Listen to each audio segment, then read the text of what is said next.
I'm going to teach you how to make personalized pin cushions and hot pads, things that you've printed off with your own picture or photograph. So I've gone into my photo program and I've uploaded some things that I have made. So I'm going to choose those two pictures. So you've chosen these two paintings that you took pictures of, and you're going to print it on this kind of paper. It's not paper, it's cotton. Fabric. It's fabric. InkJet This Printing kind of fabric on your regular color on my printer. regular printer. So you'll want to make sure it's going the right direction. Yes. Try it with a piece of paper first. Good. But I know that it prints on the fabric side. This is the fabric side. This is a plastic that holds it firm while it goes through. And we're going to say print. And we're just going to take one print of that. You're going to do two of them on one page. Yeah, I'm going to do two on one page to conserve, because these sheets cost a couple dollars each. So you'll put it on color on plain paper so that you don't get too much ink, right? Right. Oh, that looks so good. There it is. So that's on fabric. That's on fabric. Separate it from the plastic. Okay. And now I have a piece of cotton fabric that I can do anything I want with it. Oh, perfect. You can make so many things with this. Yes. Even a pillow. You can make all kinds Hot of things. pad, It's a coasters, 8.5 by 11 sheet, and you can print, different sizes. I'm printing 2 because I'm just going to make little pin cushions. Yeah, you're going to make the little ones. Okay. Yeah. So she's getting these all ready to make little pin cushions. And this one she's going to make into a hot pad. I've made some piping with some cotton string and some bias cut fabric.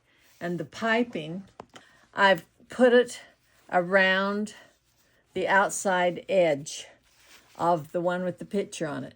Clip the corners so that it'll open up.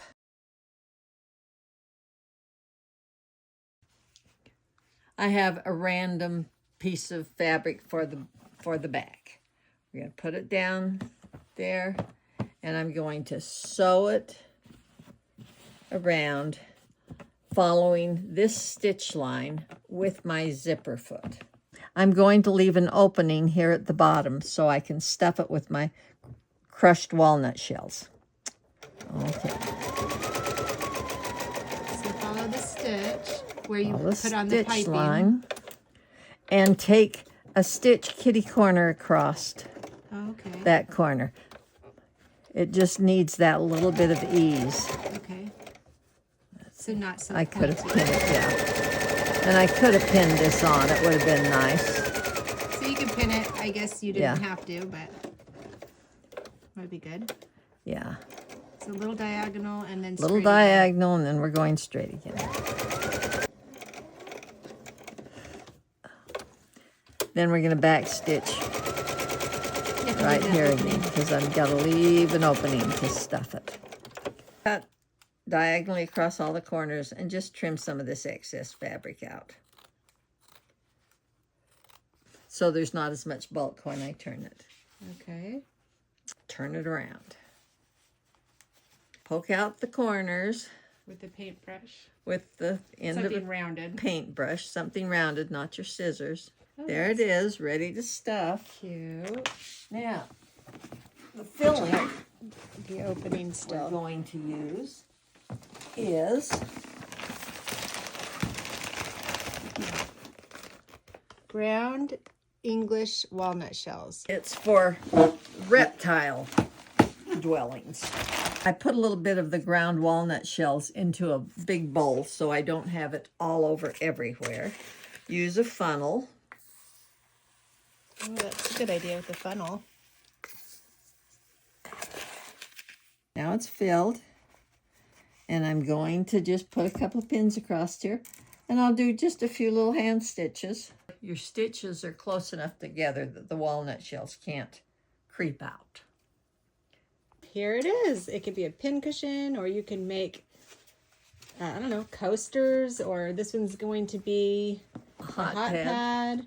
But we're And not you can use putting your the piping. kids' art, even your own Yeah. art, or a regular photo, whatever you want. Grandchildren's pictures, photos, artwork. Okay, this is going to be a hot pad, and we're going to put a bias binding around the outside edge. And you have batting I've in got there. 2 layers of batting in there, and I've done just a little bit of free motion stitching to kind of hold it together. Okay, we're going to start from the back and we're going to go to the front. Usually when you put a piece of bias binding on a quilt, you put it from the front and go to the back, and then you hand stitch it down. But this is a hot pad.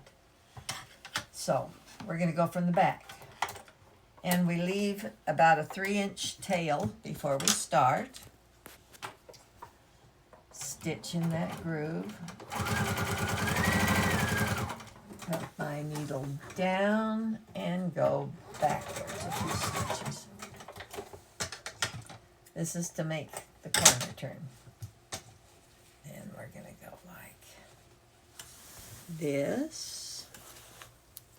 And then we're going to fold it back on itself like this. For the corner? For the corner. We're going to find where I just put that. Where my needle went. Okay, there's where I ended. I'm going to put a pin in there, and that's where my stitching ended on the other side. I'm going to start stitching the corner, and I want the same distance here as here. I'm going to that pin, 1 stitch, and then back stitch. And you kind of back stitch where you were. Okay, cut the thread. I've already got a bunch of seams here. This might look a little weirdo. At an angle. An angle that way. And then going the angle back the other again. way. Oh, got it. And Okay. back the other way. Now this is where I go and find where my stitching ended, and it's right there. So you can start there. So that's where that's what I'm aiming for now. I gotta turn it this way. Okay.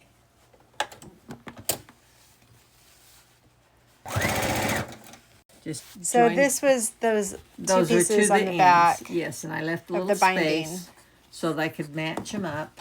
Now you're gonna finish sewing the back part and then flipping all the corners around. And then flip all the corners around, and then we'll sew from the front. I'll show you that in just a moment. Just fold your corners when you come to the front.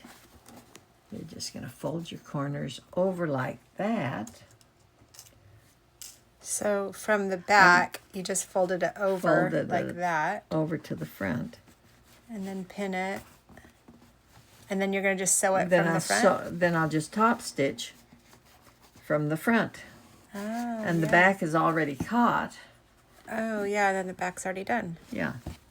And then when I just stitch along there, we're sewing on the front, just edge stitching this bias binding. Okay, I'm covering the previous stitching. Come to the corner. You may have to help it just a little bit. Take out the pin. Whoops, don't stab yourself like I just did.